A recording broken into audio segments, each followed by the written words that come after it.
తల్లి తండ్రి బలవంతంతో పెళ్లి చేసుకుంది కాని పెళ్లైన మరుసటి రోజునే ప్రేమించిన వాడి దగ్గరకు వెళ్ళిపోయింది భార్య. విషయం తెలిసి కోడలికి విడాకులివ్వమన్నారు అత్తామామయ్యలు. నలుగురిలో మన పరువు తీసిన తనకు విడాకులిస్తే సరిపోదు నాన్నా అంటూ భార్య మీద కోపంతో భర్త చేసిన పనికి కుటుంబ సభ్యులందరికీ వణుకు పుట్టింది. అందరికీ నమస్కారం. కలియుగం కథలు ఛానల్కి స్వాగతం. ఈనాటి మన కథ నమ్మకం. ఉదయం 7 గంటలకు ఫోన్ మోగింది. పెళ్లి అలసట, నిద్రమత్తులో ఉన్న పవన్ ఫోన్ శబ్దం వస్తున్న వైపు తిరిగాడు. ఇంత పొద్దున్నే ఎవరు? అతను కళ్ళు తెరవకుండానే గొనుక్కున్నాడు. అది తన స్నేహితుడు శ్రీను ఫోన్. హలో శ్రీను అంటూ ఫోన్ ఎత్తాడు పవన్. పవన్, వదిన ఎక్కడుంది? పవన్ కళ్ళు ఇంకా మూసుకునే ఉన్నాయి. ఏంటి? వినపడనట్టు అడిగాడు పవన్. వదిన ఎక్కడా? శ్రీను గొంతులో ఏదో తెలియని కంగారు ఉంది. ఎక్కడంటే ఏంటి? పవన్ మెల్లగా నవ్వాడు. మైండ్ పోయిందా నీకు? ఇక్కడే ఉంది కదా. నిన్ననే కదా మా పెళ్ళయింది. మర్చిపోయావా ఏంటి? పొద్దు పొద్దునే ఈ జోకేంటి? శ్రీను స్వరం తీవ్రమయ్యింది. లేదు పవన్, నేను జోక్ చేయటం లేదు. నిన్నే అడుగుతున్నాను. వదిన ఎక్కడుంది? ఇప్పుడు ఈ క్షణంలో ఆమె ఎక్కడుంది? అప్పుడు పవన్ నిద్ర కొద్దిగా చెదిరింది. శ్రీను గొంతులో ఏదో తేడా ఉంది. ఏమైందిరా నీకు? ఇక్కడే, నా గదిలోనే అంటూ కళ్ళు తెరిచి చూస్తే పక్కన ఖాళీగా ఉంది. బెడ్ చల్లగా ఉంది. బహుశా బాత్రూంలో ఉందేమో. పవన్ గొంతులో కొద్దిగా తడబాటు కనిపించింది. ఏం జరిగిందో నువ్వు సరిగ్గా చెప్పరా? పవన్ కోపంగా అడిగాడు. శ్రీను వణుకుతున్న గొంతు వినిపించింది. పవన్, నేనిప్పుడు హోటల్ గ్రాండ్ వ్యూ బయట నిలబడి ఉన్నాను. కీర్తి వదినను ఇక్కడ చూశాను. ఏంటి? పవన్ బెడ్డు మీద లేచి కూర్చున్నాడు. ఆమె ఒక అబ్బాయితో కలిసి ఇప్పుడే లోపలికి వెళ్ళింది. పెళ్లి చీరలో ఉంది. పిచ్చి పట్టిందా నీకు? పవన్ బాత్రూం వైపు చూశాడు. తలుపు తెరిచే ఉంది. లోపల చీకటిగా ఉంది. ఆగు, నేను చూస్తాను. దుప్పటి తీసి బాత్రూం దగ్గరికి వెళ్ళాడు పవన్. బాత్రూం ఖాళీగా ఉంది. కీర్తి అని గట్టిగా పిలిచాడు. ఎక్కడి నుండి సమాధానం రాలేదు.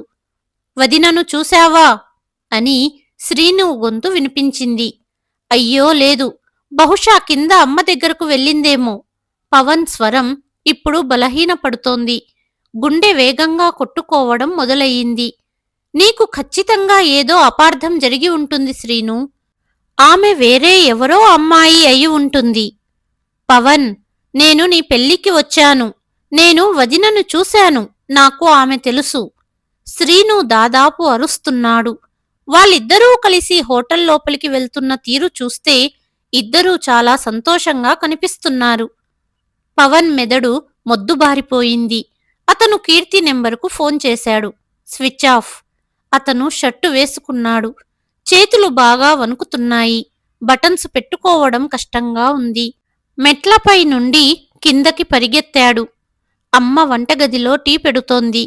అరే పవన్, లేచావా? పవన్ని తల్లి పిలిచింది.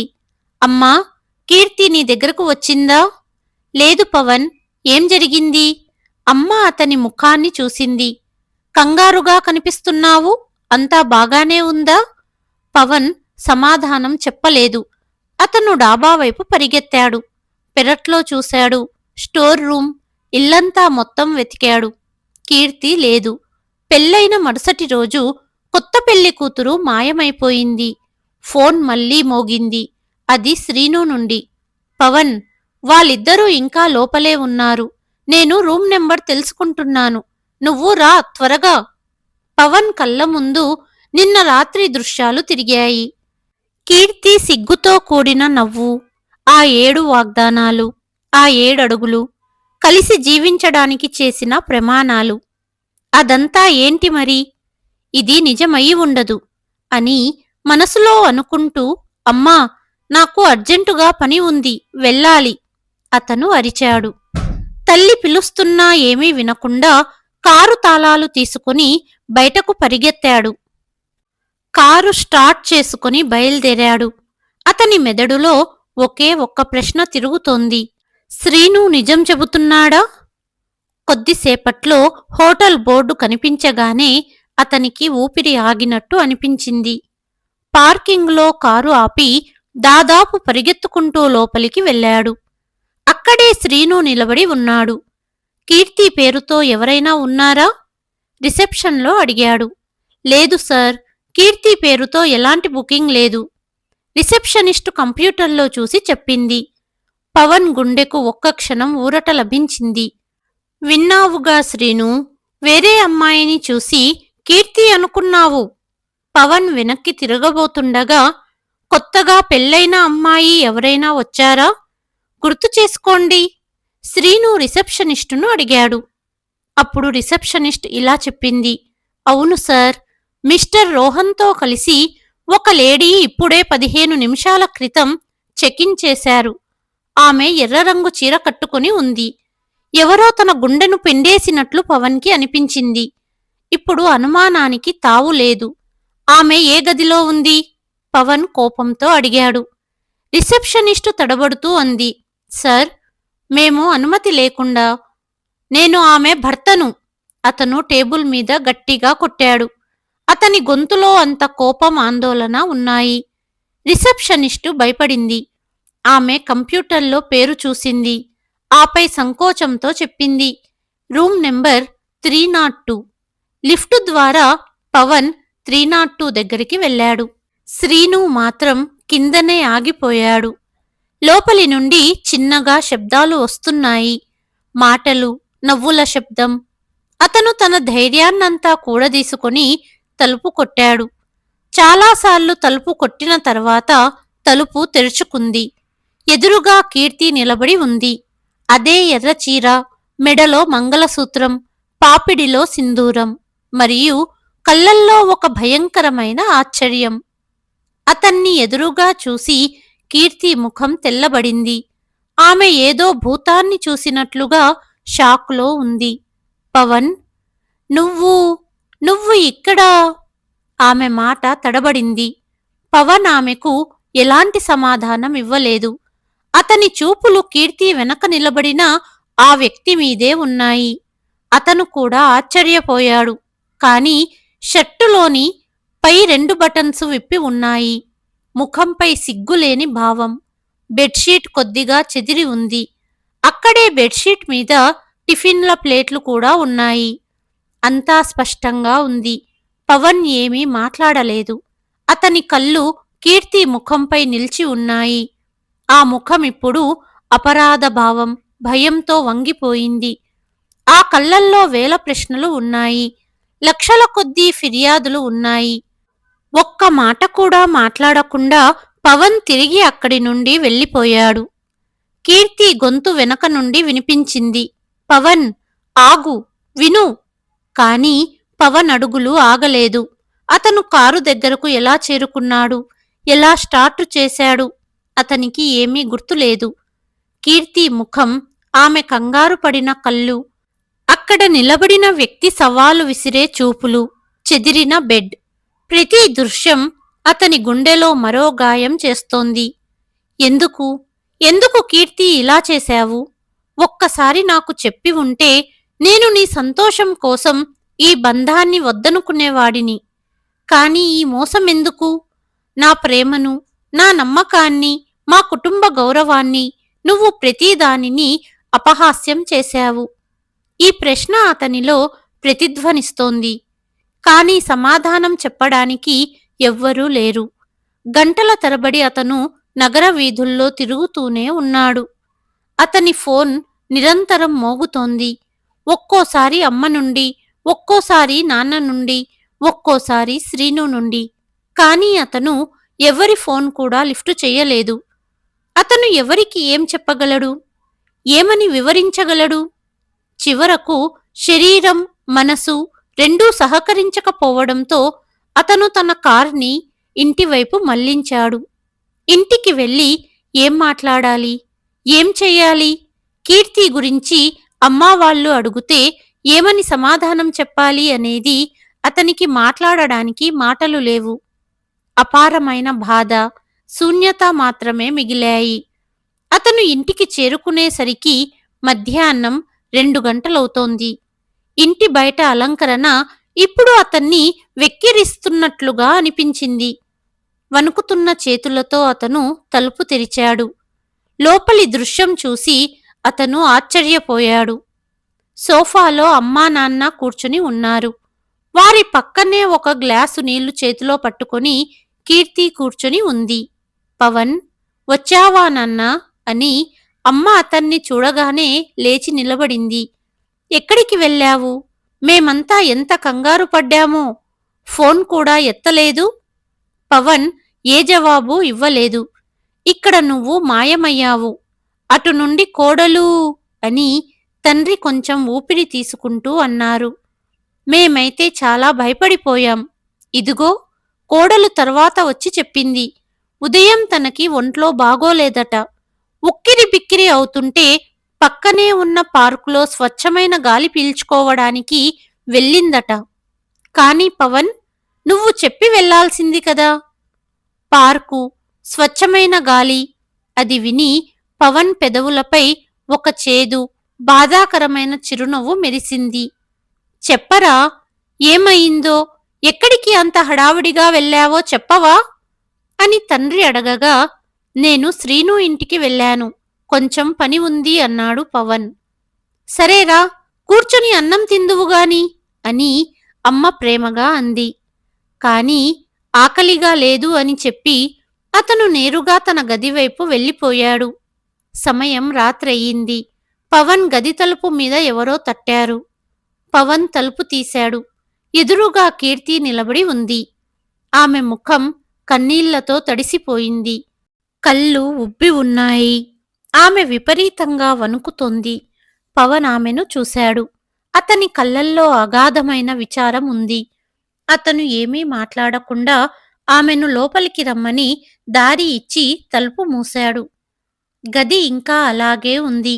పూలతో అలంకరించిన వారి ఆ పడక, దానిపై అతను తన కొత్త జీవితపు కలలు కన్నాడు. అది నేడు పవన్కు తన చితిలా అనిపించింది. గది తలుపు ముయ్యగానే కీర్తి నేలపై కూర్చొని పవన్ కాళ్లను పట్టుకొని వెక్కి వెక్కి ఏడవడం మొదలుపెట్టింది. నన్ను క్షమించండి పవన్. నా వల్ల చాలా పెద్ద తప్పు జరిగింది. చాలా పెద్ద పొరపాటు జరిగింది. పవన్ ఒక విగ్రహంలా నిలబడ్డాడు. అతనిలో కోపంగాని, సానుభూతిగాని ఎలాంటి భావనలు మిగలలేదు. ముందు కాళ్ళ దగ్గరి నుండి లేవండి, అతను నిర్మోహమాటమైన స్వరంతో అన్నాడు. కీర్తి అతని వైపు చూసింది. ఆమె కళ్ళల్లో ఆశ యొక్క ఒక కిరణం కనిపించింది. ఆమె లేచి వణుకుతూ ఇలా అంది. పవన్, జరిగింది తప్పని నాకు తెలుసు. దానికి ఎలాంటి క్షమాపణ లేదు. కానీ దయచేసి ఒక్కసారి నా మాట వినండి. పవన్ ఏ జవాబు ఇవ్వలేదు. కేవలం ఆమె వైపు కోపంగా చూస్తూ ఉన్నాడు. అతని మౌనం కీర్తిని మరింత భయపెట్టింది. కీర్తి ధైర్యం చేసి మాట్లాడడం ప్రారంభించింది. నా వెంట ఉన్న ఆ వ్యక్తి, అతను రోహన్. మేము కాలేజీ నుండి ఒకరికొకరు ప్రేమించుకుంటున్నాము అని చెబుతుండగా ఆమె గొంతు వణికింది.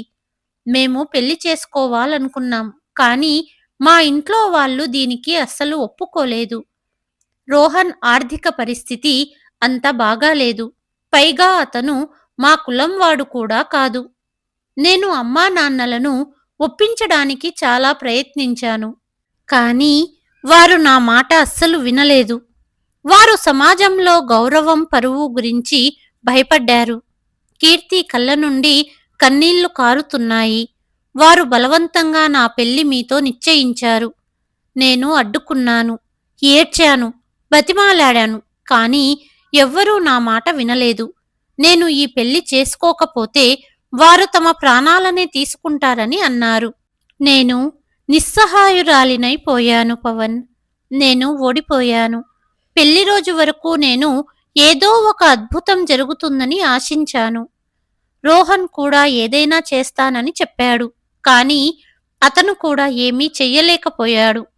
నేను మంటపంలో ఒక సజీవ శవంలా కూర్చున్నాను. ప్రతి ఆచారం, ప్రతి ప్రమాణం నాకొక శిక్షలా అనిపించింది. పవన్ మౌనంగా వింటూ ఉన్నాడు. ప్రతి ఒక్క మాట అతని గుండెల్లో గుచ్చుకున్నట్లు బాధపెట్టింది. నిన్న రాత్రి అంతా అయిపోయాక నా జీవితం ఇక ఈ ఉక్కిరిబిక్కిరిలోనే గడిచిపోతుందని అనుకున్నాను. ఈరోజు ఉదయం మీరు నిద్రిస్తున్నప్పుడు రోహన్ ఫోన్ వచ్చింది. అతను నన్ను కలవకుండా ఉండలేనని చెప్పాడు. అతను ఈ ఊరు విడిచి శాశ్వతంగా వెళ్ళిపోతున్నాడని అన్నాడు. నన్ను నేను నియంత్రించుకోలేకపోయాను. చివరిసారిగా అతన్ని కలవాలని వెళ్ళాను. కాని పవన్, నేను కేవలం అతనికి ఇది చెప్పడానికే వెళ్ళాను. ఇకపై మన మధ్య ఏమీ ఉండదని. నేను మీకు భార్యని. నేను మన బంధాన్ని పూర్తి నిజాయితీతో నిలబెట్టుకుంటానని చెప్పడానికే వెళ్ళాను. నన్ను నమ్మండి. మా మధ్య ఏ తప్పు జరగలేదు. నిజంగా నన్ను నమ్మండి. కీర్తి మాటలు పూర్తయ్యాయి. గదిలో ఒక సుదీర్ఘమైన నిశ్శబ్దం అలుముకుంది. కీర్తి ఆశతో కూడిన చూపులతో పవన్ వైపు చూస్తోంది. ఒక నేరస్తురాలు న్యాయమూర్తి తీర్పు కోసం ఎదురు చూస్తున్నట్లుగా. పవన్ హృదయం బాధ, సానుభూతి మధ్య చిక్కుకుపోయింది. ఒకవైపు తన భార్య ద్రోహం, విరిగిన నమ్మకం, మరొక వైపు ఒక అమ్మాయి నిస్సహాయత. అతను కీర్తిని మొదటి చూపులోనే ప్రేమించాడు. ఆమెతో తన జీవితం మొత్తం గడపాలనుకున్నాడు. కానీ ఇప్పుడేంటి? అతను కీర్తిని మళ్ళీ నమ్మగలడా? మరియు తన అమ్మా నాన్నలు, వారి గౌరవం, సమాజం, వేల ప్రశ్నలు. పవన్ తన జీవితంలో అత్యంత కష్టమైన స్థితిలో ఒంటరిగా నిలబడ్డాడు. ఒక దారి విడాకుల వైపు, సమాజం దృష్టిలో పరువు కాపాడుకోవడం వైపు దారి తీస్తుంది. రెండవ దారి క్షమాపణ వైపు, అబద్ధం మోసంతో ప్రారంభమైన ఒక బంధానికి అవకాశం ఇవ్వడం వైపు దారి తీస్తుంది. అతను ఏది ఎంచుకోవాలి? మరుసటి ఉదయం ఇంట్లో ఒక వింత నిశ్శబ్దం అలుముకుంది. రాత్రంతా జరిగిన తుఫాను తర్వాత వచ్చే నిశ్చలత అది. పవన్ ఒక నిర్ణయం తీసుకున్నాడు. అతను కీర్తిని ఇంటి నుండి పంపించి వేయడు. అలాగే జరిగిన విషయం ఎవ్వరికీ ఏమీ చెప్పడు. ఎందుకంటే అతను తన తల్లిదండ్రులకు ఈ వయసులో అంత పెద్ద షాక్ ఇవ్వాలనుకోవట్లేదేమో. లేదా అతని గుండెలో ఏదో ఒక మూలన కీర్తిపై ఇంకా ఆశ మిగిలి ఉందేమో. అతను కీర్తితో ఇంతే అన్నాడు. జరిగిన దాన్ని మన ఇద్దరి మధ్యనే ఉంచుదాం. మా అమ్మా నాన్నలకు ఏమీ తెలియకూడదు. మనం ప్రపంచం దృష్టిలో ఒక సాధారణ భార్యాభర్తల్లా ఉంటాం. కీర్తి వణుకుతున్న స్వరంతో అంది. మరి మన మధ్య? పవన్ ఆమె వైపు చూసి, మన మధ్య ఇక ఏమీ లేదు. మనం ఒకే కప్పు కింద నివసించే ఇద్దరు అపరిచితులం అన్నాడు. ఇప్పుడు వారు ఒకే గదిలో నివసిస్తున్నారు, కానీ వారి మధ్య మైళ్ళ దూరం ఉంది. పవన్ రాత్రిపూట సోఫాలో నిద్రపోయేవాడు, కీర్తి మంచం మీద. అవసరం ఉంటే తప్ప వారు ఒకరితో ఒకరు మాట్లాడుకునేవారు కాదు. ప్రపంచం దృష్టిలో వారు ఆదర్శ దంపతులు. పవన్ తన బంధువుల ముందు ఒక ఆదర్శ భర్తలా ప్రవర్తించేవాడు, మరియు కీర్తి కూడా ఒక ఆదర్శ కోడలి పాత్రను పోషించేది. మామగారి మందుల విషయంలో శ్రద్ధ వహించి అత్తగారిని ఇంట్లో ఏ పని చెయ్యనిచ్చేది కాదు. తన సేవ మరియు ప్రవర్తనతో కొద్ది రోజుల్లోనే ఇంట్లో అందరికీ ప్రియమైనదిగా మారింది. పవన్ తల్లి ఆమెను చూసి చాలా సంతోషంగా, నాకు కీర్తి లాంటి కోడలు దొరికినందుకు నేను చాలా అదృష్టవంతురాలిని. కూతురు లేని లోటు కీర్తి రూపంలో తీరింది. ఈమె ఇంటిని స్వర్గంగా మార్చేసింది అని చెప్పేది. ఈ మాటలు విన్నప్పుడు పవన్ గుండెల్లో ఏదో బాధ కలిగేది. కీర్తి ఎంత నిజాయితీగా తన బాధ్యతలను నిర్వర్తిస్తుందో అతను చూసేవాడు. ఆమె తన తల్లిదండ్రులను ఎలా జాగ్రత్తగా చూసుకుంటుందో అతను గమనించేవాడు. పవన్ కీర్తిని ద్వేషించాలని అనుకున్నా అది చెయ్యలేకపోయేవాడు. ఆమె తన తల్లిదండ్రులకు సేవ చేస్తుండగా చూసినప్పుడు అతని హృదయంలో గౌరవ భావం పెరిగేది. ఆమె రాత్రిపూట రహస్యంగా ఏడుస్తుండగా చూసినప్పుడు అతనికి ఆమెపై జాలి కలిగేది. అతను ఒక విచిత్రమైన సంక్లిష్ట పరిస్థితుల్లో జీవిస్తున్నాడు. అతని మెదడు ఒకటి చెబితే హృదయం మరొకటి చెప్పేది. వారి జీవితం ఒకే దారిలో నడుస్తోంది. పగలు నటన, రాత్రిపూట నిశ్శబ్దం. 3 నెలలు గడిచాయి. అంటే 90 రోజులు మరియు 90 రాత్రులు. పవన్ మరియు కీర్తి ఒకరితో ఒకరు అపరిచితుల మాదిరిగా గడిపారు. ఇప్పుడు ఈ నిశ్శబ్దం వారికి అలవాటుగా మారిపోయింది. ఒక రాత్రి పవన్కు విపరీతమైన జ్వరం వచ్చింది. చలికి అతని శరీరమంతా వణికిపోతోంది. అతను లేచి మందు తీసుకోవడానికి ప్రయత్నించాడు. కాని బలహీనత కారణంగా మళ్లీ సోఫాపై పడిపోయాడు. ఆ శబ్దం విని కీర్తి నిద్రలేచింది. ఆమె లైట్ వేసి పవన్ను ఈ స్థితిలో చూసి కంగారు పడింది. పరిగెత్తుకుంటూ అతని దగ్గరికి వచ్చి అతని నుదుటిపై చెయ్యి పెట్టింది. నుదురు నిప్పులా కాలిపోతోంది. పవన్, మీకు చాలా ఎక్కువ జ్వరం ఉంది అని ఆమె ఆందోళనగా అంది. పవన్ బలహీనమైన కళ్ళతో ఆమె వైపు చూశాడు. కీర్తి అతనికి సహాయం చేసి మంచంపై పడుకోబెట్టి జ్వరం టాబ్లెట్ ఇచ్చింది. కాని జ్వరం ఎక్కువగా ఉంది. ఆమె వంటగదిలోకి వెళ్లి నీళ్లు తెచ్చి పవన్ తలపై తడిబట్ట ఉంచడం ప్రారంభించింది. ఆమె ఆ రాత్రంతా ఒక్క క్షణం కూడా నిద్రపోలేదు. ఉదయం పవన్ కళ్ళు తెరిచినప్పుడు అతను తనను తాను మంచంపై చూసుకున్నాడు మరియు కీర్తి సోఫాలో కూర్చున్న చోటే నిద్రిస్తున్నట్లు చూశాడు. ద్వేషంతో పాటు మరొక భావోద్వేగం మేల్కొంది. ఆ రోజు తర్వాత పవన్ సోఫాలో పడుకోవడం మానేశాడు. అతను మంచం యొక్క ఒక మూలలో పడుకునేవాడు మరియు కీర్తి మరొక మూలలో. కానీ వారి మధ్య నిశ్శబ్దం ఇంకా ఉంది. ఈ చిన్న మార్పుతోనే కీర్తి సంతోషించింది. ఆమె మరింత ప్రయత్నాలు చేయడం ప్రారంభించింది. ఆమె పవన్కు ఇష్టమైన వంటకాలు చేసేది. అతని బట్టలు ఇస్త్రీ చేసి పెట్టేది. ఆఫీసు నుంచి వచ్చినప్పుడు అతనికి నీరు తెచ్చేది. కీర్తి ఎంత మారిపోయిందో! ఈ బంధాన్ని కాపాడుకోవడానికి ఎంత కష్టపడుతుందో పవన్ కూడా గమనిస్తున్నాడు. ఇప్పుడు అతనికి కీర్తిలో ఒక మోసగత్తె కనిపించడం లేదు. బదులుగా తన తప్పును సరిదిద్దుకోవడానికి ప్రాణం పెట్టి పనిచేస్తున్న ఒక భార్య కనిపించింది. ఒక సాయంత్రం పవన్ ఆఫీసు నుండి ఇంటికి తిరిగి వచ్చినప్పుడు కీర్తి బాల్కనీలో నిలబడి ఉండటం మరియు ఆమె కళ్ళు చెమ్మగల్లి ఉండడం చూశాడు. పవన్ తనను తాను ఆపుకోలేకపోయాడు. అతను ఆమె దగ్గరగా వెళ్ళి నెమ్మదిగా, ఏమైంది కీర్తి అని అడిగాడు. పవన్ ఆమెతో అవసరం లేకుండా మాట్లాడడం ఇన్ని నెలల్లో ఇదే మొదటిసారి. కీర్తి ఆశ్చర్యంగా అతని వైపు చూసింది. తరువాత ఆమె కళ్ళు నీటితో నిండిపోయాయి. ఏం లేదు, అమ్మా నాన్న గుర్తుకు వచ్చారు. ఈరోజు వాళ్ళ పెళ్లిరోజు అంది. పవన్ మౌనంగా ఉన్నాడు. తరువాత కొద్దిసేపటి తర్వాత ఫోన్ చేసి మాట్లాడు అని ఫోన్ చేసి కీర్తికి ఇచ్చాడు. కీర్తి చెమ్మగిల్లిన కళ్ళతో అతని వైపు చూసింది. తల్లిదండ్రులతో మాట్లాడి ఫోన్ పెట్టేసిన తర్వాత ఆమె పవన్ వైపు తిరిగి థ్యాంక్ యూ అని చెప్పింది. ఉదయం నుండి ఒంటరిగా ఫీలయ్యాను. మీతో మాట్లాడాక చాలా బాగుంది. ఆ మాట విని పవన్ కూడా సంతోషంగా ఫీలయ్యాడు. ఆ రాత్రి మొదటిసారిగా పవన్కు అనిపించింది, బహుశా ఈ బంధానికి మరొక అవకాశం ఇవ్వొచ్చు. బహుశా తాను మరియు కీర్తి కలిసి ఒక కొత్త ప్రారంభం చెయ్యవచ్చు. పవన్ మరియు కీర్తి ఇప్పుడు ఒకరితో ఒకరు కొద్దిగా మాట్లాడుకోవడం ప్రారంభించారు.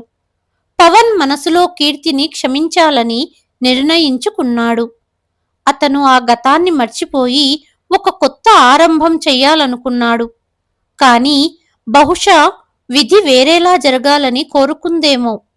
రోజులు గడుస్తున్నాయి.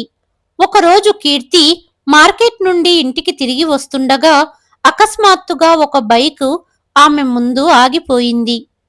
బైక్ పై రోహన్ ఉన్నాడు.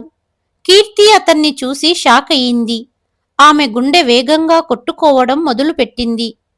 రోహన్, నువ్విక్కడేం చేస్తున్నావు? నువ్వు ఊరు వదిలి వెళ్ళిపోయావు కదా? రోహన్ బైకు దిగాడు. అతని కళ్ళల్లో ఒక పట్టుదల ఉంది. నేను వెళ్ళలేకపోయాను కీర్తి. నేను నువ్వు లేకుండా జీవించలేను. నేను నీకోసమే తిరిగి వచ్చాను.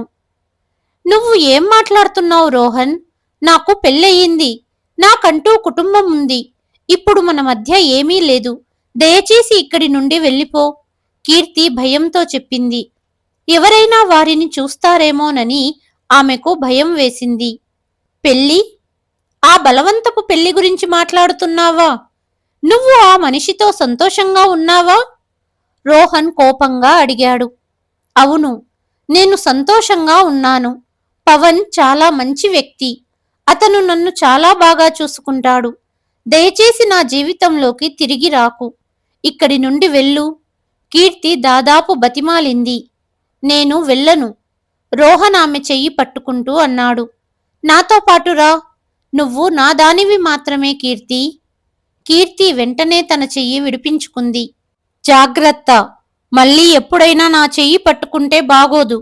నన్ను మర్చిపో రోహన్. నేను ఇక నీ దానిని కాదు. కేవలం పవన్ మాత్రమే నా హృదయంలో ఉన్నారు అని చెప్పి కీర్తి దాదాపు పరిగెత్తుకుంటూ తన ఇంటికి వెళ్ళింది. ఇంటికి చేరుకున్నాక ఆమె తలుపు వేసి ఊపిరి పీల్చుకుంది. ఆమె శరీరం భయంతో వణుకుతోంది. రోహన్ తిరిగి వచ్చాడు. ఆమె పాతిపెట్టిన ఆ గతం ఈరోజు మళ్లీ సజీవంగా ఆమె ముందు నిలబడింది. పవన్కు ఈ విషయం తెలిస్తే ఇప్పుడిప్పుడే ఏర్పడడం మొదలైన నమ్మకం మళ్లీ విచ్ఛిన్నమవుతుందేమోనని ఆమె భయపడింది. ఆమె పవన్కు ఏమీ చెప్పకూడదని నిర్ణయించుకుంది. ఆమె ఇదంతా ఒంటరిగా చూసుకోగలదని భావించింది. కాని రోహన్ అంత సులభంగా ఓటమిని అంగీకరించేవాడు కాదు. అతను కీర్తికి ఫోన్ చేయడం మొదలుపెట్టాడు. కీర్తి అతని నెంబర్ను బ్లాక్ చేసింది. అతను వేరే నెంబర్ల నుండి ఫోన్ చేయడం మొదలుపెట్టాడు. అతను ఆమెకు మెసేజులు పంపేవాడు. అందులో పాత జ్ఞాపకాల గురించి గుర్తు చేస్తూ అతను ఎమోషనల్గా బ్లాక్మెయిల్ చేసేవాడు. నువ్వు నన్ను కలవడానికి రాకపోతే నేను నీ ఇంటికి చేరుకుంటాను. మీ అత్తామామలతో మాట్లాడతాను. కీర్తి, నేను కావాల్సింది దొరకకపోతే నీ భర్తను చంపడానికైనా వెనుకాడను. ఈ మెసేజ్ చదివి కీర్తి ప్రాణం పోయినంత పనయింది. ఆమె ఏం చెయ్యాలో ఆమెకు ఏమీ అర్థం కాలేదు. ఎలాంటి ఉచ్చులో చిక్కుకుందంటే దాని నుండి బయటపడడానికి దారే లేదు. ఒకవైపు పవన్కు తనపై పెరుగుతున్న నమ్మకం, మరియు మరోవైపు రోహన్ బెదిరింపులు. ఆమె రాత్రుల నిద్ర మరియు పగల ప్రశాంతత మాయమయ్యింది. ఆమె ప్రతిక్షణం భయంతో, ఆందోళనతో ఉండేది. ప్రతి ఫోన్ గంట మోగినప్పుడు ఆమె భయపడేది. ఆమె ఈ పరిస్థితి పవన్ నుండి దాగి ఉండలేదు. కీర్తి మళ్లీ కంగారుగా ఉండటం గమనించాడు పవన్. ఆమె ఏదో కోల్పోయినట్లు ఉండేది. తరచుగా ఉలిక్కిపడేది. ఏమైంది కీర్తి? నువ్వు కొన్ని రోజులుగా చాలా బాధగా కనిపిస్తున్నావు అని అతను అడిగాడు కూడా. కీర్తి ఏదో సాకు చెప్పింది. ఏం లేదు, కొంచెం ఒంట్లో బాలేదు. పవన్ ఆమె మాటలను నమ్మలేదు. కీర్తి తన నుండి ఏదో దాస్తోందని అతను భావించాడు. ఒకరోజు అతను ఈ సందేహం నిజంగా మారింది. కీర్తి తన ఫోన్ను బెడ్రూంలో మర్చిపోయింది. ఫోన్కు తెలియని నెంబర్ నుండి ఎడతెరిపి లేకుండా మెసేజులు వస్తున్నాయి. పవన్ ఎంతో ప్రయత్నించాడు కాని మెసేజ్ శబ్దం వింటూ తనను తాను ఆపుకోలేకపోయాడు. అతను ఫోన్ తీసుకొని మెసేజులు చదివాడు. కీర్తి, నెల నుండి నన్ను విసిగిస్తున్నావు. పవన్ ఇప్పుడు నీకెక్కువయ్యాడా? పవన్ను నువ్వు ఇష్టపడి పెళ్లి చేసుకోలేదు. నా మాట విను. నేను నువ్వు లేకుండా జీవించలేను. రేపు సాయంత్రం 5 గంటలకు సిటీ కేఫ్లో నీకోసం ఎదురు చూస్తాను. నాకు తెలుసు నువ్వు కూడా నన్ను ప్రేమిస్తున్నావు. రేపు కలుద్దాం. జాగ్రత్త. పవన్ చేతులు వణకడం మొదలుపెట్టాయి. అదే మోసం, అదే అబద్ధం. మళ్లీ మళ్లీ కీర్తి నన్ను మోసం చేసింది. ఫోన్ అతని చేతిలో ఉంది మరియు రోహన్ మెసేజ్ అతని కళ్ళ ముందు. అదే పేరు, అదే మోసం. అతను కోపంతో వణుకుతున్నాడు. లేదు, మళ్లీ కాదు అని అతను గొనుక్కున్నాడు. అదే సమయంలో కీర్తి గదిలోకి వచ్చింది. పవన్ చేతిలో తన ఫోన్ను చూసి మరియు అతని ముఖంలో ఉప్పొంగుతున్న కోపాన్ని చూసి ఆమెకు ఏం జరిగిందో అర్థమయ్యింది. ఆమె ముఖం పాలిపోయింది. తన తప్పుకు సిగ్గుపడింది. నేను నిన్ను క్షమించాలని నిర్ణయించుకున్నాను కీర్తి. నేను ఈ బంధానికి ఇంకో అవకాశం ఇవ్వాలనుకున్నాను. కానీ నేను తప్పు చేశాను. నీలాంటి అమ్మాయిలు ఎప్పుడూ మారలేరు. మీకు మగాళ్లతో ఆడడం మాత్రమే తెలుసు. పెళ్లి ఒకరితో, రంకు వేరొకడితో. ఛీ! కీర్తి ఏడుస్తూ చెప్పింది. లేదు పవన్, దయచేసి నా మాట విను. ఇది నిజం కాదు. అతను నన్ను బ్లాక్మెయిల్ చేస్తున్నాడు. బ్లాక్మెయిల్? మంచిది. మరి నువ్వు ఈ విషయం నాతో ఎందుకు చెప్పలేదు? ఎందుకు? ఎందుకంటే నువ్వు ఇప్పటికీ అతన్ని కలుస్తున్నావు. నువ్వు ఇప్పటికీ అతన్ని ప్రేమిస్తున్నావు. నువ్వు ఇక్కడ ఇంట్లో కేవలం ఒక మంచి కోడలిలాగా నటిస్తున్నావు. పవన్ కోపంతో అరుస్తున్నాడు. అతనికి కీర్తి కన్నీళ్లు, ఆమె సమాధానాలు ఏమీ వినపడలేదు. అతనికి తన విరిగిన నమ్మకం మరియు తన అవమానం మాత్రమే కనిపించింది. వారిద్దరి అరుపులు విని పవన్ తల్లిదండ్రులు గది బయటకు వచ్చారు. ఏమైంది? మీరిద్దరూ ఈ విధంగా ఎందుకు పోట్లాడుతున్నారు? అని తల్లి కంగారుగా అడిగింది. పవన్ కోపంగా తలుపు తెరిచాడు. అమ్మా, నువ్వు ఎప్పుడూ పొగడ్తలతో ముంచుతావు కదా నీ కోడలిని. తన అసలు రూపం ఇది కాదు. ఈరోజు మీకు నిజం తెలియాలి. వినండి. మీ ఈ లక్షల్లో ఒక్కటైన కోడలి నిజం వినండి. ఆ తర్వాత పవన్ అంతా బయట పెట్టాడు. పెళ్లి జరిగిన మొదటి ఉదయం నుండి హోటల్లో కీర్తిని పట్టుకోవడం వరకు, రోహన్తో ఆమె గతం నుండి మరియు నేటి మెసేజ్ వరకు అతను ఏమీ దాచలేదు. పవన్ మాట్లాడుతుండగా అతని తల్లిదండ్రుల ముఖకవలికలు మారుతూ పోయాయి. ఆశ్చర్యం, అవిశ్వాసం మరియు తీవ్రమైన షాక్. తల్లికి అస్సలు నమ్మశక్యం కాలేదు. ఆమె కీర్తిని చూసింది, మళ్ళీ పవన్ను చూసింది. తండ్రి రాయిలా నిశ్శబ్దంగా నిలబడి ఉన్నాడు. అతని ముఖం కోపంతో ఎర్రబడింది. పవన్ తన మాటలు ముగించినప్పుడు గదిలో ఒక భయంకరమైన నిశ్శబ్దం ఆవరించింది. తల్లి నెమ్మదిగా కీర్తి దగ్గరికి వెళ్ళింది. పవన్ చెప్పేది నిజమేనా అమ్మా? ఆమె గొంతు వణుకుతోంది. కీర్తి ఏమీ మాట్లాడలేకపోయింది. ఆమె కేవలం తలదించుకొని ఏడుస్తూ ఉండిపోయింది. ఆమె మౌనమే ఆమె నేరాన్ని అంగీకరించినట్లు అయ్యింది. ఓ భగవంతుడా, ఎంతగా నమ్మాను నిన్ను. తల్లి తన గుండెలపై చెయ్యి వేసుకొని సోఫాలో కూర్చుండిపోయింది. ఎవర్ని నేను నా కూతురిగా భావించానో ఆమె మా వీపులో కత్తి గుచ్చేసింది. మా గౌరవాన్ని, మా ఇంటి పరువుని మట్టిలో కలిపేసింది. అప్పటిదాకా మౌనంగా ఉన్న పవన్ తండ్రి ఒక్కసారిగా గర్జించారు. చాలు, ఇక చాలు. ఈ అమ్మాయి ఈ ఇంట్లో ఒక్క క్షణం కూడా ఉండటం నాకు ఇష్టం లేదు. పవన్, ఈ అమ్మాయిని ఇప్పుడే ఈ క్షణమే వాళ్ళింటి దగ్గర దింపేసిరా. రేపు పొద్దున్నే విడాకుల కాగితాలు తయారు చేయించు. ఈ బంధమిక ముగిసింది. నాన్నగారి నిర్ణయం ఒక తుది ఆజ్ఞ లాంటిది. పవన్ నిశ్శబ్దంగా నిలబడి ఉన్నాడు. అతను కోరుకున్నది ఇదే కదా. కానీ ఇప్పుడిది జరుగుతుంటే అతనికి కలవరం కలుగుతోంది.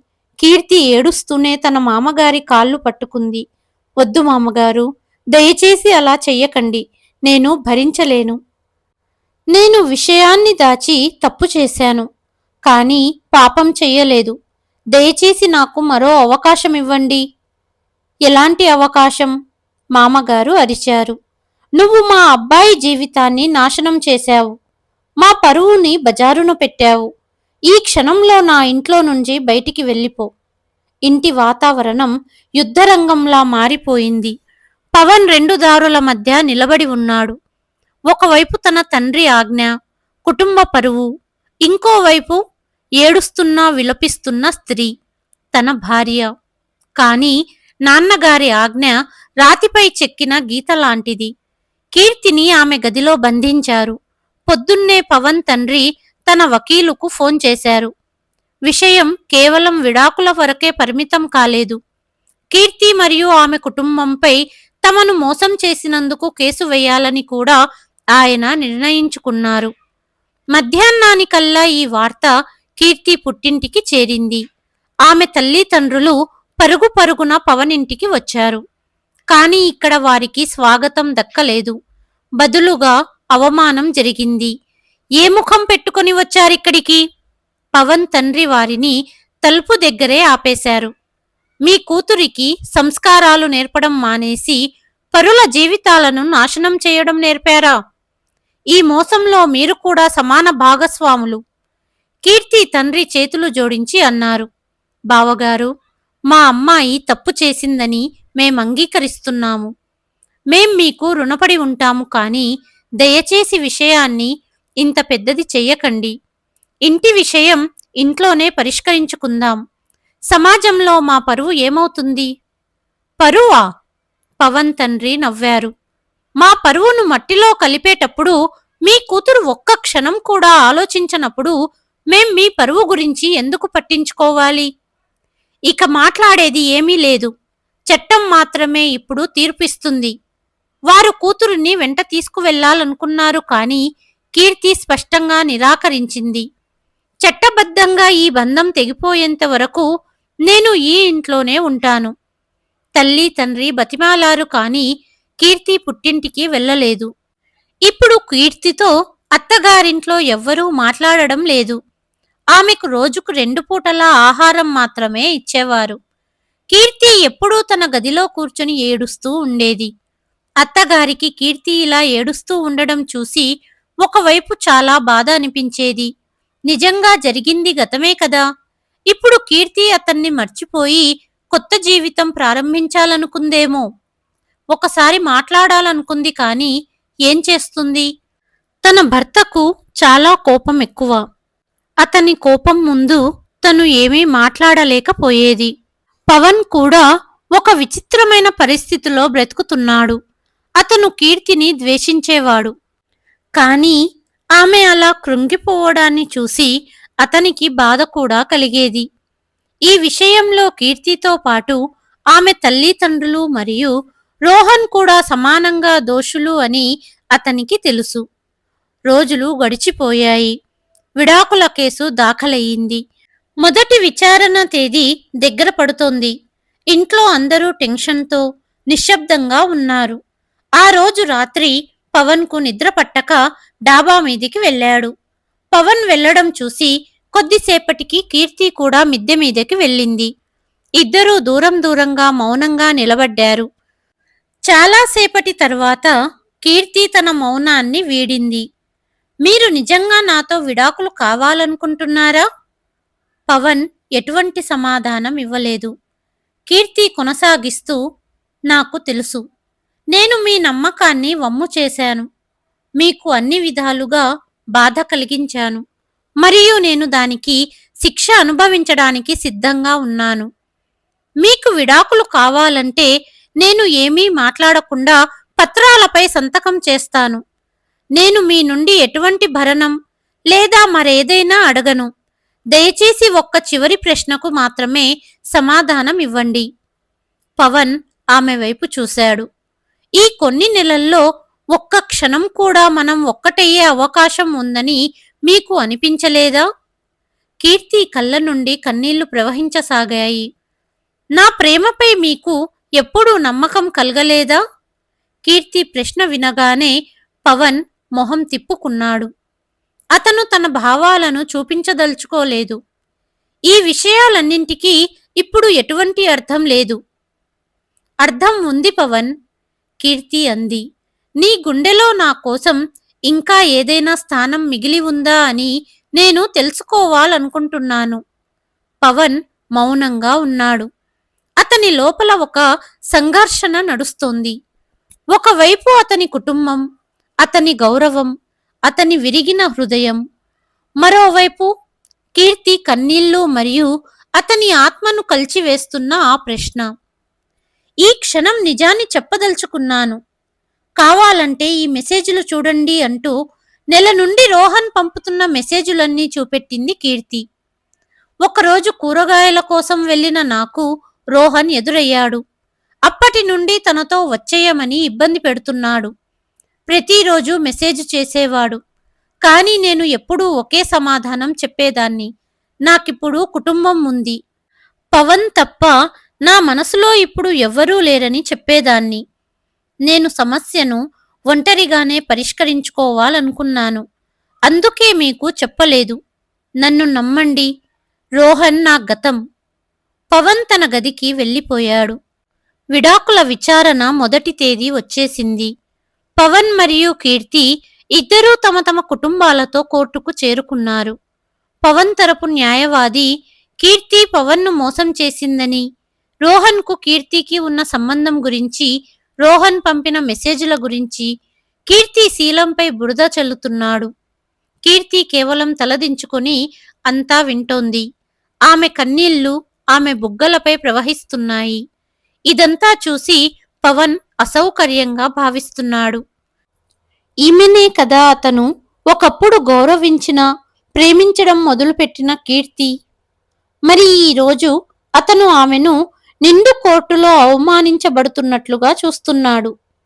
కీర్తి న్యాయవాది కూడా వాదనలు వినిపించారు. ఈ వివాహం కీర్తి ఇష్టానికి విరుద్ధంగా జరిగిందని వారు చెప్పారు. ఆమె తల్లిదండ్రులు ఆమెను బలవంతం చేశారు. రోహన్ ఆమె గతం, మరియు ఆమె అతనికి కేవలం వీడుకోలు చెప్పడానికి మాత్రమే హోటల్కు వెళ్ళింది.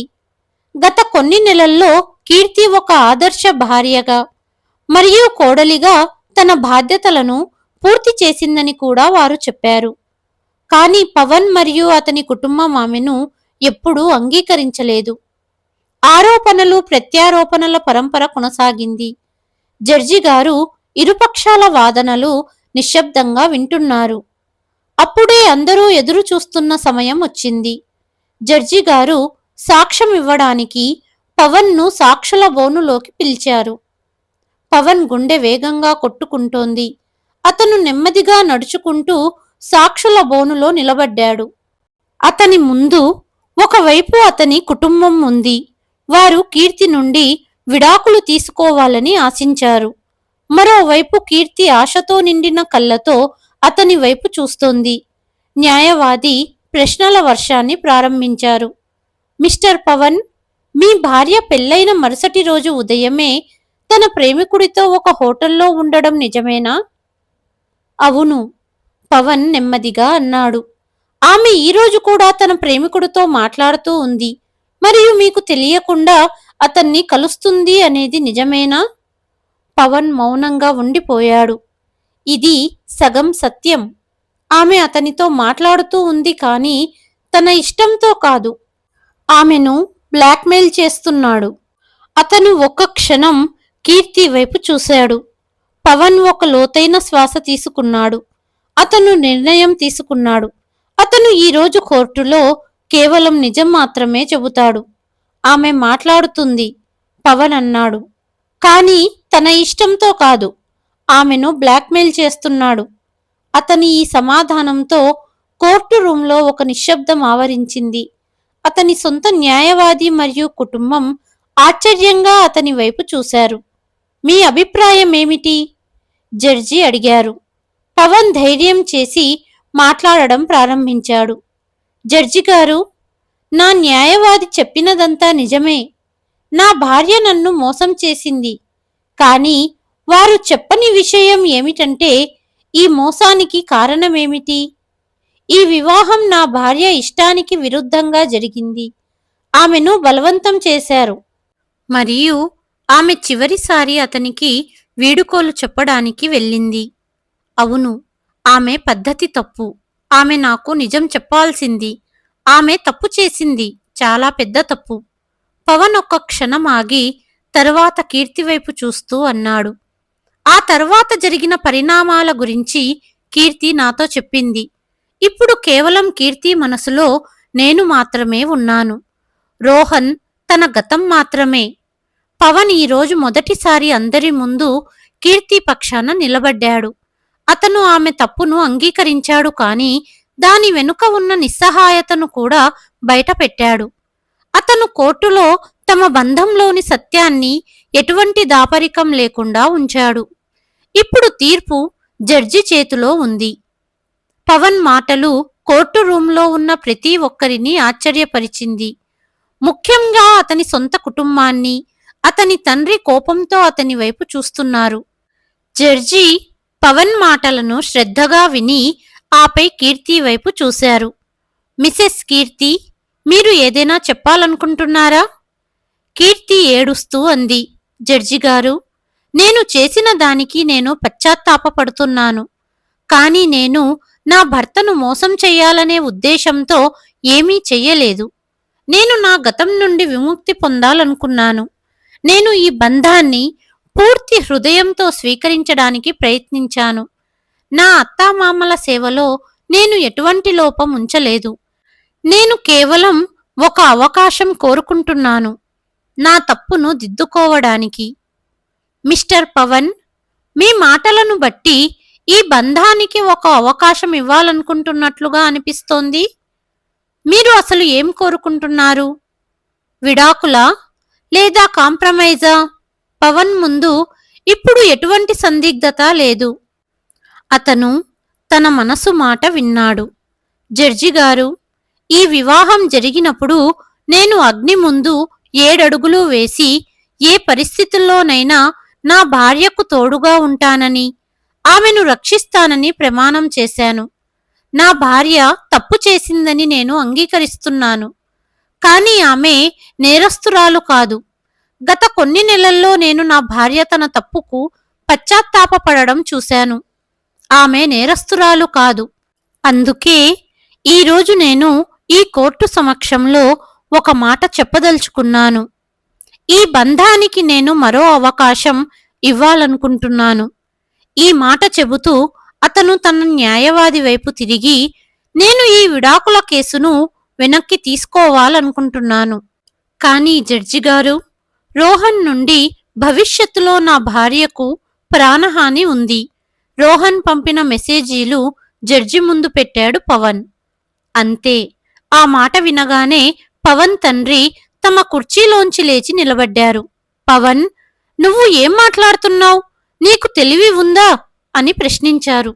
నేను పూర్తి తెలివిగానే ఉన్నాను నాన్నా అని పవన్ శాంతంగా సమాధానమిచ్చాడు. నేను నా జీవితంలో తీసుకున్న సరైన నిర్ణయం ఇది. కీర్తి నా భార్య. ఆమె నాతో పాటే నా ఇంటికి వస్తుంది అన్నాడు. పవన్ ముఖంలో దృఢ సంకల్పాన్ని చూసిన న్యాయమూర్తి నవ్వారు. భార్యాభర్తల మధ్య కాంప్రమైజ్ కోసం ఎలాంటి ప్రయత్నాన్నైనా కోర్టు స్వాగతిస్తుంది అని అన్నారు. వారు ఆ కేసును కొట్టివేశారు. రోహన్ పంపిన మెసేజ్లు చూసిన జడ్జి గారు అతని మీద కేసు ఫెయిల్ చేయమని పోలీసులకు చెప్పారు. కోర్టు బయట పవన్ తండ్రి అతనితో మాట్లాడడానికి నిరాకరించారు.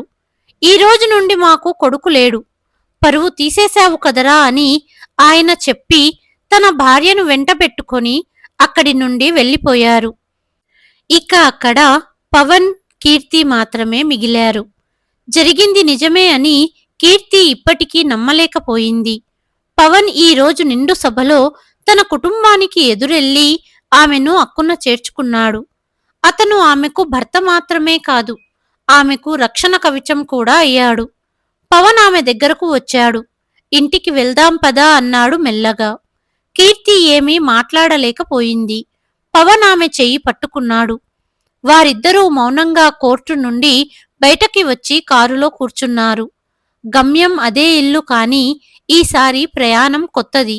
ఈ ప్రయాణం విరిగిన 2 హృదయాలను జోడించి ఒక కొత్త కథను రాసుకునే ప్రయాణం.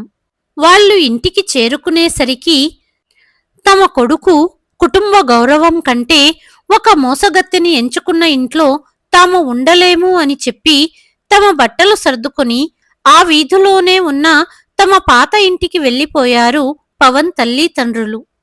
ఇల్లు ఖాళీగా నిశ్శబ్దంగా ఉంది. ఒకవైపు పవన్ తనను స్వీకరించాడన్న ఊరట కీర్తికి ఉంది, కాని మరోవైపు తన కారణంగానే పవన్ తన కుటుంబానికి దూరమయ్యాడనే బాధ కూడా ఉంది. ఇదంతా నా వల్లే జరిగింది అని కీర్తి అపరాధ భావంతో నిండిపోయి చెప్పింది. మీ అమ్మా నాన్న మీపై కోపంగా ఉన్నారు. పవన్ ఆమెను చూశాడు. వాళ్ళు ఈరోజు కోపంగా ఉన్నారు, కాని ఒకరోజు తప్పకుండా అర్థం చేసుకుంటారని నాకు తెలుసు. వాళ్ళు నా అమ్మా నాన్న. ఎక్కువ రోజులు నన్ను వదిలి ఉండలేరు.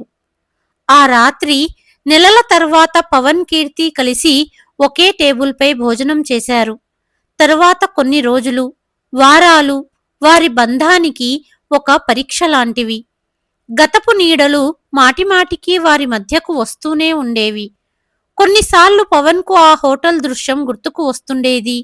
మరికొన్నిసార్లు కీర్తికి కోర్టులో తనపై మోపిన నేరాలు గుర్తుకు వస్తుండేవి. వారు ఒకరికొకరు తమ బలహీనతలు, తమ భయాలు అన్నీ చెప్పడం మొదలుపెట్టారు. మెల్లమెల్లగా వారు దగ్గరయ్యారు. సమయం ప్రతి గాయాన్ని మాన్పుతుంది. పవన్, కీర్తి విషయంలో కూడా అదే జరిగింది. వారి బంధంలో విశ్వాసం, ప్రేమ నెమ్మదిగా తమ స్థానాన్ని సంపాదించుకుంటున్నాయి. కానీ ఒక గాయం మాత్రం ఇంకా మిగిలి ఉంది. కుటుంబం నుండి దూరంగా ఉండటం. వారు ఇంకా వేరే ఇంట్లోనే ఉంటున్నారు. పవన్ ప్రతి వారం వారిని కలవడానికి వెళ్ళేవాడు. కానీ అతని తండ్రి అతనితో మాట్లాడేవారు కాదు. అమ్మ కాస్తో కూస్తో మాట్లాడేది. కానీ ఆమె మాటల్లో కూడా ఒక దూరం ఉండేది. ఈ విషయం కీర్తికి చాలా దుఃఖాన్ని కలిగించేది. అత్తామామలు తమను క్షమించనంత వరకు వారి కుటుంబం సంపూర్ణం కాలేదని ఆమెకు తెలుసు. ఆమె తన ప్రయత్నాలను కొనసాగించింది. ఆమె 2-3 రోజులకొకసారి తన అత్తకు ఫోన్ చేసేది. నమస్తే అత్తయ్య, ఎలా ఉన్నారు? మామయ్య బాగున్నారా? ఆ, బాగున్నాం అని అత్త ముభావంగా సమాధానం చెప్పేది. అత్తయ్య, ఈరోజు మిమ్మల్ని చాలా గుర్తు చేసుకున్నాను. మీరైనా మామయ్య గారితో మాట్లాడి అందరం కలిసి ఉండమని చెప్పొచ్చు కదా అడిగేది కీర్తి. అత్త మౌనంగా ఉండేది. కానీ కీర్తి మాటిమాటికి ఫోన్ చేస్తూ వారి యోగక్షేమాలు అడుగుతూ వారి ఆరోగ్యం గురించి తెలుసుకుంటూ ఉండటంతో తల్లి కోపం కరగడం మొదలయ్యింది. ఆమె ఇప్పుడు కీర్తితో కాసేపు మాట్లాడడం మొదలుపెట్టింది. ఆమె ఇంటి గురించి, పవన్ గురించి అడగడం ప్రారంభించింది. ఒకరోజు కీర్తికి ఆమె అత్తగారి నుండి ఫోన్ వచ్చింది. అమ్మా కీర్తి, మీ మామగారికి ఏదో అయ్యింది. ఆయన సరిగ్గా ఊపిరి తీసుకోలేకపోతున్నారు. ఇది వినగానే పవన్ మరియు కీర్తి కాళ్ల కింద భూమి కంపించినట్లయింది. వాళ్ళు ఒక్క క్షణం కూడా ఆలస్యం చెయ్యకుండా కారు తీసి నేరుగా తమ పాత ఇంటి వైపు పరుగులు పెట్టారు. పవన్ తండ్రి ముఖం చెమటతో తడిసిపోయింది మరియు ఆయన చాలా కష్టం మీద ఊపిరి తీసుకుంటున్నారు. ఏమాత్రం ఆలస్యం చెయ్యకుండా వాళ్ళు తండ్రిని కారులో కూర్చోబెట్టుకొని పట్టణంలోని అత్యుత్తమ ఆస్పత్రి వైపు వేగంగా డ్రైవ్ చేసుకుంటూ పోయారు. ఎమర్జెన్సీ వార్డులో డాక్టర్ ఇది తీవ్రమైన గుండెపోటు అని చెప్పారు. వెంటనే యాంజియోప్లాస్టీ చేయాల్సి వచ్చింది. ఆపరేషన్ విజయవంతమయ్యింది. కానీ డాక్టర్ స్పష్టంగా చెప్పారు, ప్రాణమైతే దక్కింది కానీ వచ్చే కొన్ని వారాలు చాలా సున్నితమైనవి. 2 రోజుల తర్వాత ఆస్పత్రి నుండి డిశ్చార్జ్ చేశారు. పవన్ తన తండ్రిని ఇంటికి తీసుకువచ్చాడు. తమ ఇంటికి. తల్లి కూడా వారితోనే ఉంది. కానీ ఆమె మనసు మాత్రం భయంతో నిండిపోయింది. ఈ ఒత్తిడి వాతావరణంలో తన భర్త ఎలా ఉంటారో అని ఆమె భయపడింది. కానీ కీర్తి ఇంట్లో ఆస్పత్రి కంటే మెరుగైన వాతావరణాన్ని సృష్టించింది. ఆమె ఒక గదిని పూర్తిగా తన మామగారి కోసం సిద్ధం చేసింది. ఉదయం మొదటి టీ నుండి రాత్రి చివరి మందు వరకు కీర్తి ఆయన ప్రతి విషయాన్ని జాగ్రత్తగా చూసుకునేది. పోషకమైన మరియు తేలికపాటి ఆహారాన్ని ఆమె స్వయంగా తయారు చేసేది. కీర్తి పేరు వినడానికి కూడా ఇష్టపడని పవన్ తండ్రి నిశ్శబ్దంగా అన్నింటినీ గమనిస్తున్నారు. ఆయన కళ్ళ ముందు కీర్తి యొక్క నిస్వార్థ సేవను చూశారు. ఇంటి నుండి వెళ్ళిపోమని తాను ఆజ్ఞాపించిన ఈ అమ్మాయి ఈరోజు తన కోసం రాత్రిళ్ళు నిద్రను త్యాగం చేసి ఆయన తల దగ్గర కూర్చుని ఉండటం చూశారు. అత్తగారికి మోకాళ్ల నొప్పుల కారణంగా ఎక్కువ పని చెయ్యలేకపోయేది. అందుకే కీర్తి మామగారికి కావలసిన మందులు, ఆహారం అన్నీ చూసుకునేది. మామగారు పూర్తిగా కోలుకున్నారు. ఒకరోజు కీర్తిని పిలిచి, అమ్మా కీర్తి, ఈరోజు నువ్వు లేకపోతే మా పరిస్థితి ఏమయ్యేదో తెలియదు. పవన్ నిన్ను ఎంచుకొని ఏ తప్పు చెయ్యలేదు. మీ ఇద్దరినీ అర్థం చేసుకోకుండా తప్పు చేసింది మేమే. ఇలా చెబుతూనే ఆయన కళ్ళల్లోంచి నీళ్లు కారాయి. కీర్తి ఆయన చేతులు పట్టుకుంది. లేదు మామగారు, ఎవరూ తప్పు చెయ్యలేదు. కేవలం పరిస్థితుల వలన ఇలా జరిగింది. ఇప్పుడంతా చక్కబడింది. అదే సమయంలో పవన్, వాళ్ళ అమ్మ కూడా గదిలోకి వచ్చారు. వాళ్ళు ఇదంతా విన్నారు. అమ్మ కళ్ళల్లో కూడా ఆనంద భాష్పాలు కారుతున్నాయి. పవన్ తన తండ్రి దగ్గరకు వెళ్లి ఆయనను గట్టిగా కౌగలించుకున్నాడు. చాలా రోజుల తర్వాత తండ్రి కొడుకులు కలిశారు. ఆ సాయంత్రం కుటుంబమంతా కలిసి డైనింగ్ టేబుల్ దగ్గర కూర్చుని భోజనం చేస్తున్నారు. భోజనం మధ్యలో సరదాగా చిన్న చిన్న కబుర్లు చెప్పుకుంటున్నారు. పవన్ తన ప్లేట్లో ఆహారం తీసుకుంటూ, తెలుసా నాన్నా, మీరిద్దరూ లేనప్పుడు ఈ ఇల్లు నాకు శూన్యంగా అనిపించేది. కానీ ఇప్పుడు మన నలుగురితో ఈ ఇల్లు మళ్ళీ ఇల్లులా అనిపిస్తోంది. అప్పుడే కీర్తి ఎవ్వరి వైపు చూడకుండా మెల్లగా అంది. నలుగురు కాదు, 5. అందరి చేతులు ఆగిపోయాయి. ఏమన్నావు కీర్తి? కీర్తి ముఖం గులాబీ రంగులోకి మారింది. సిగ్గుతో తలదించుకుంది. కాని పెదవులపై చిరునవ్వు ఉంది. పవన్ ఆమె సిగ్గుపడుతున్న ముఖాన్ని చూశాడు. ఆ తర్వాత, నిజమా? అతని గొంతులో సంతోషం, ఉత్సాహం నిండి ఉన్నాయి. కీర్తి మెల్లగా తల ఊపింది. నేను నాన్నను కాబోతున్నాను, పవన్ అరిచాడు. అమ్మా, నాన్నా, మీరు నానమ్మ తాతయ్య కాబోతున్నారు. అమ్మ కళ్ళల్లో ఆనందపు కన్నీళ్లు వచ్చాయి. ఆమె వెంటనే చేతులు జోడించి పైకి చూస్తూ భగవంతుడికి కృతజ్ఞతలు తెలుపుకుంది. మామగారి కళ్ళు కూడా చెమ్మగిల్లాయి. ఆ సాయంత్రం ఇంట్లో డైనింగ్ టేబుల్ దగ్గర కేవలం ఆహారం మాత్రమే వడ్డించలేదు. అందరూ సంతోషాలు పంచుకున్నారు మరియు ఒక కొత్త రేపటికి స్వాగతం పలికారు. ఈ కథ వలన బంధాలు పొరపాట్ల వలన అంతం కావు, ప్రయత్నాలు చెయ్యకపోవడం వల్ల అంతమవుతాయి. పవన్ కీర్తిని క్షమించి సరైన పని చేశాడా లేక తప్పు చేశాడా? మీ అభిప్రాయాన్ని కామెంట్ చేసి తప్పక తెలియచేయండి. అలాగే మీరు మా కథలను ఏ నగరం నుండి వింటున్నారో కూడా చెప్పండి. కథ నచ్చితే లైక్ చేయండి, షేర్ చేయండి మరియు ఛానల్ను సబ్స్క్రైబ్ చేయండి. కథను చివరి వరకు విన్నందుకు ధన్యవాదాలు.